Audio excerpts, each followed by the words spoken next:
We'll talk about risk. Jeff asked me to talk a little bit about risk measures and how we talk about that with, we use the Greeks. Everybody familiar with the Greeks? And we're not talking about the sorority or fraternity houses down the street here.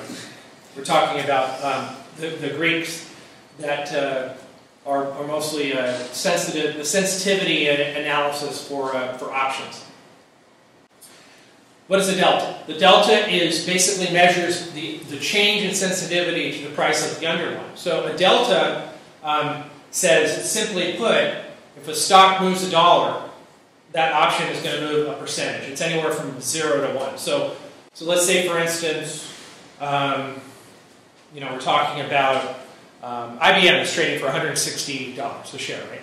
So if IBM, the 160 call option, this trade maybe expires in March, has a delta of 45, it would be 0.45, 45%, right? If the stock of IBM moves $1, what is that option going to move? 45 cents. 45 cents, right? So you might think, well, that's not that much, right? But what if the option was $2 and it moves 45 cents? So the stock moved $1, right? But that option moved, which was a very small percentage, but that option moved 20%. That's the leveraging. That's the beautiful thing about options, the leverage that you get. And delta tells it all to you. Now, gamma is different. It tells us how fast that delta is changing, right? And that's a function of how much time is left in the life of the option. What is the Vega? The Vega is a measure of risk of gain or loss resulting from a change in volatility. Volatility is starting to decline. What is that Vega going to do? Anybody?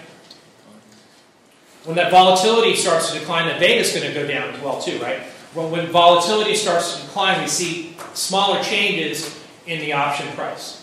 What is Rho? Rho is a risk measure related to the change in interest rate. When interest rates go up or down, we see volatility start to rise or go down. Now, when's the last time we've seen interest rates move? It's been 6 years, right? They're talking about it. The Fed had a meeting a few weeks ago.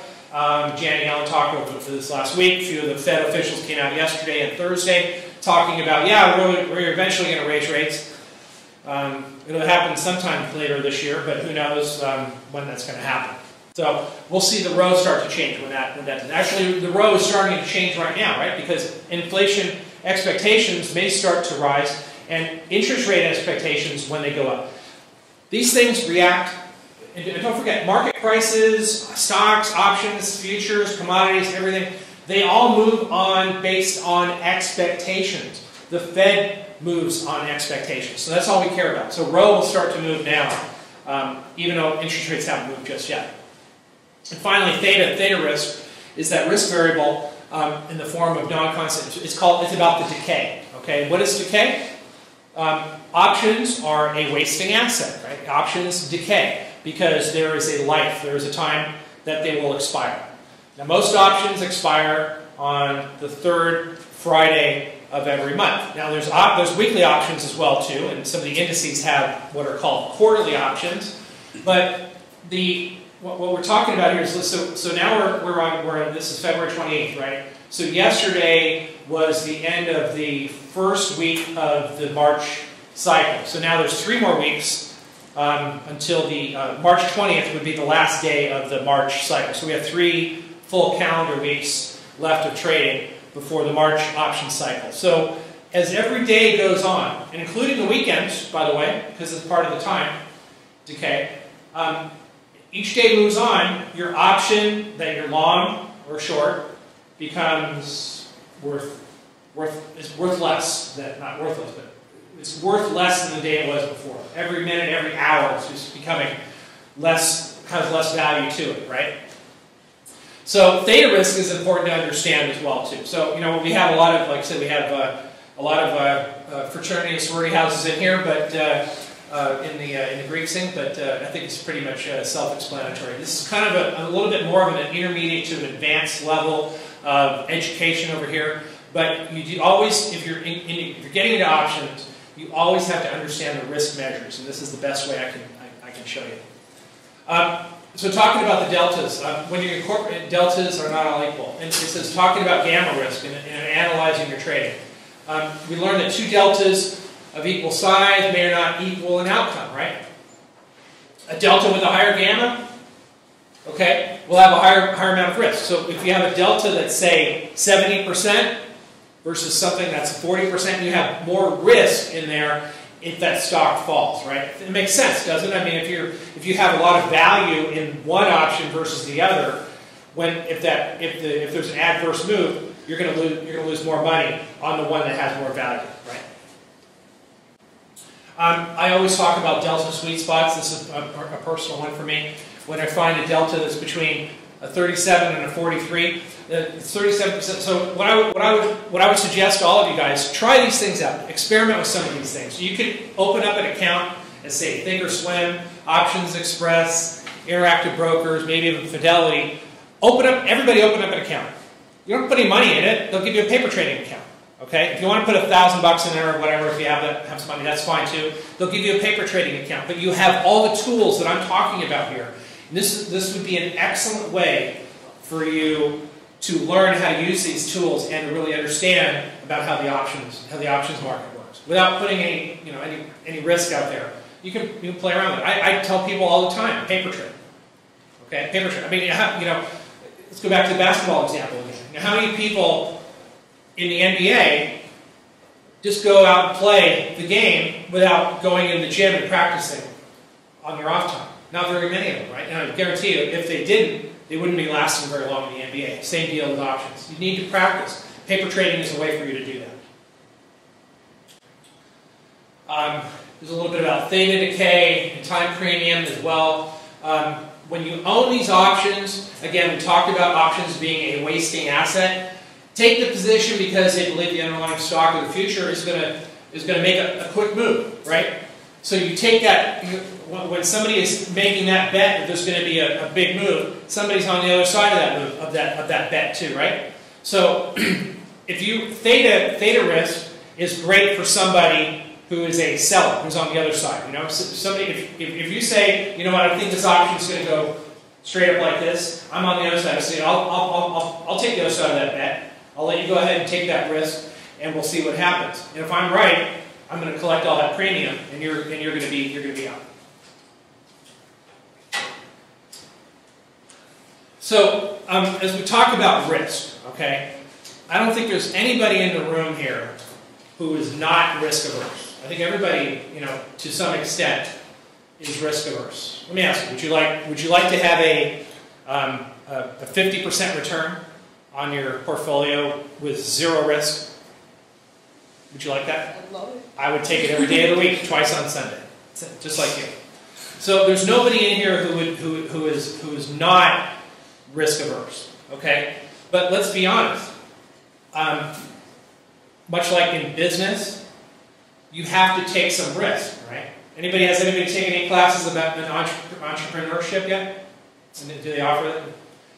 Entrepreneurship is all about risk taking risk. Okay, is it smart risk? Is it just soul risk? I don't know. For some people, they understand the risk that they're taking, and if they fail, they accept the fact that they fail.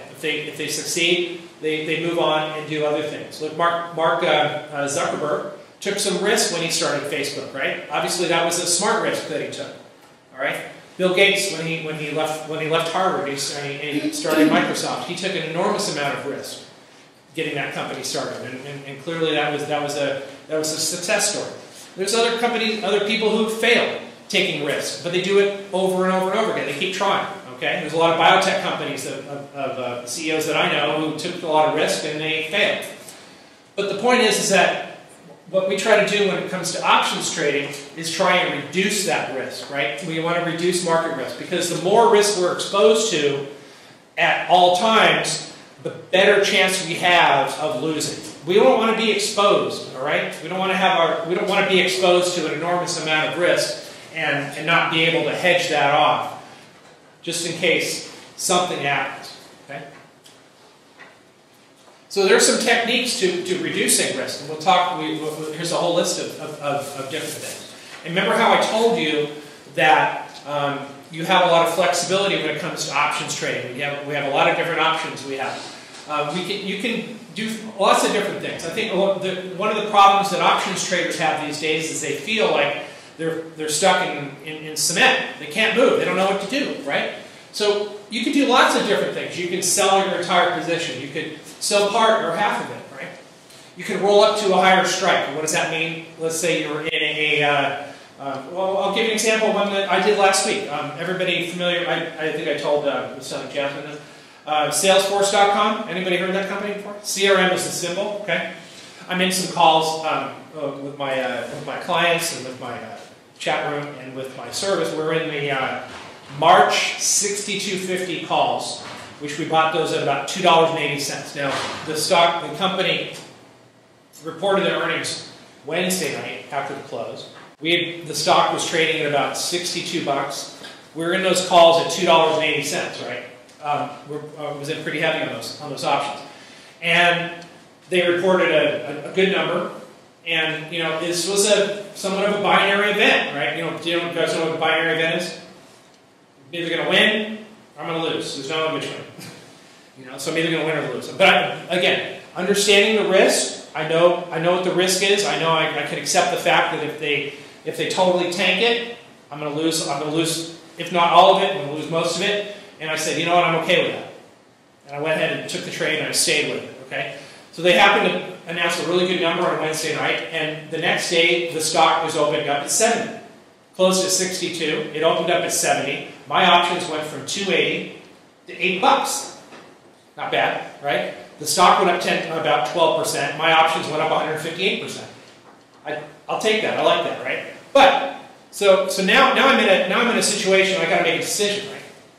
Do I sell the entire position? I could have done that.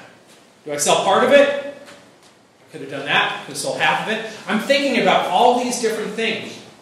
I figured I was sitting in the catbird seat, right? I'm sitting in control of a huge profit. I'm calling the shots now, right? Not the market isn't doing it. I'm doing it.